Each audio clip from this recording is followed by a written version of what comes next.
Welcome to Fluent Phonics. Today, we will learn how to pronounce the word contradistinction. Contradistinction. Contradistinction.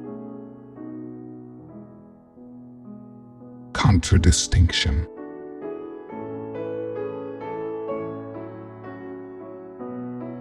Here's an example of how one might use it in a sentence.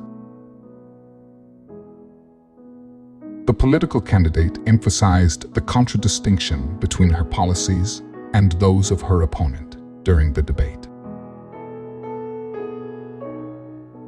Contradistinction means highlighting the differences or contrasts between two things, emphasizing their distinctive characteristics or opposing qualities.